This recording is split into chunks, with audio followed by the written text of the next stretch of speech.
Morning students, कैसे हैं आप सब। उम्मीद करती हूँ आप लोग अच्छे होंगे। आज आपकी वर्कशीट नंबर 33 आई है। इसे अच्छे से लेबल कीजिए, क्लास डेट, अपना नाम, अपने टीचर का नाम लिख लीजिए।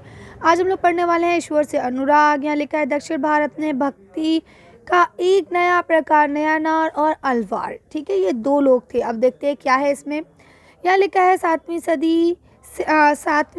से 9वीं शताब्दी के बीच कुछ नए धार्मिक आंदोलन का प्रभु भाव जो है वो ज़्यादा हो गया। ठीक है, अब बोलते हैं इन आंदोलन का नेतृत्व नयानारों यानी कि शैव संतों, ठीक है, और दूसरे जो थे अलवारों यानी कि आपके वैष्णव संतों ने किया।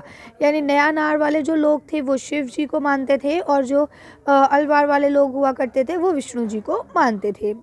ये संत सभी जातियों के थे, इनमें कोई जाति पर्टिकुलर नहीं थी। ठीक है, ये शिव एवं विष्णु के प्रति सच्चे प्रेम को मुक्ति का मार्ग बताते थे कि अगर आप विष्णु और शिव जी को सच्चा प्रेम करेंगे तो आपको मुक्ति मिल जाएगी। उन्होंने संगम साहित्य यानी कि तमिल साहित्य का प्राचीनतम यानी सबसे पुराना उदाहरण और सामान्य सन यानी कि ईसवी सन की प्रारंभिक शताब्दियों में रचित ये चीज़ें थी। ठीक है, संगम साहित्य में साहित्य प्यार और आपका क्या बोलते हैं शूरवीरता के आदर्शों को अपनाकर भक्ति के मूल्यों में इनका समावेश किया।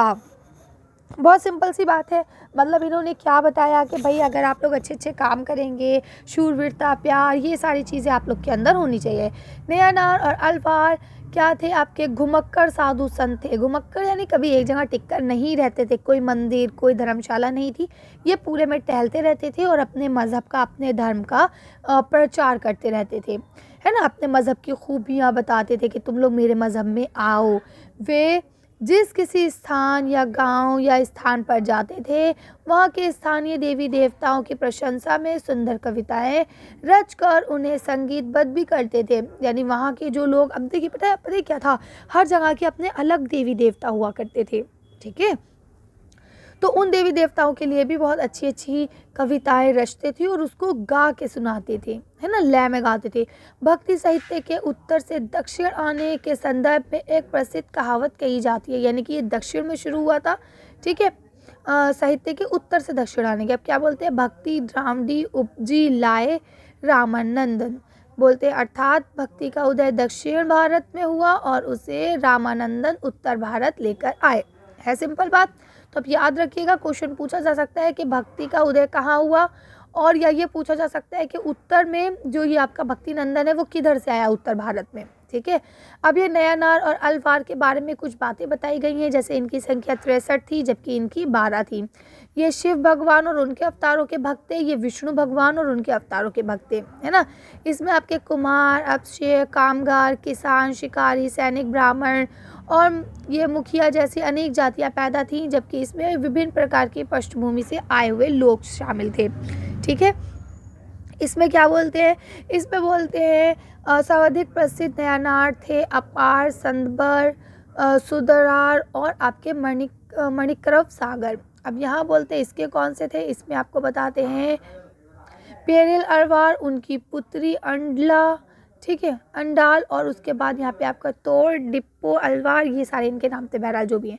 ठीक है, अब आगे लिखा है उनके गीतों में 2 संकलन थे। एक क्या था, 2 चीज़ें उनके गीतों में ज़्यादा पाई जाती थी। एक आपके हुआ करते थे तेवरम और दूसरे होते थे तिवरुचक।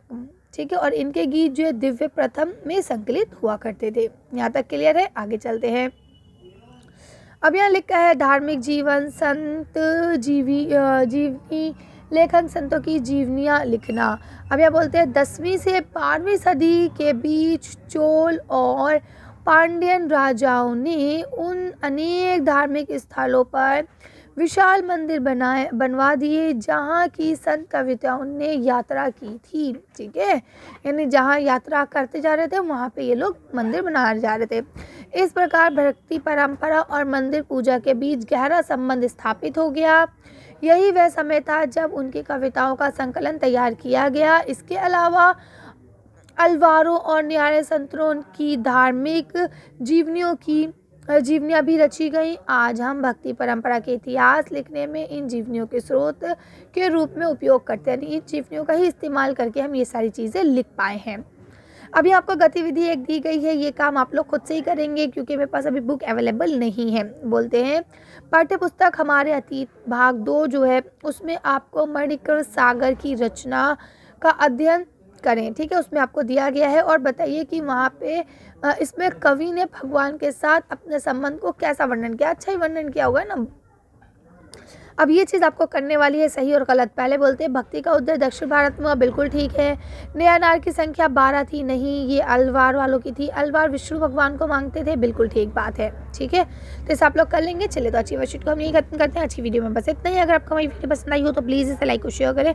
अगर अभी तक आपने हमारे चैनल को सब्सक्राइब नहीं किया तो प्लीज़ हमारे चैनल को सब्सक्राइब करें। Thank you for watching.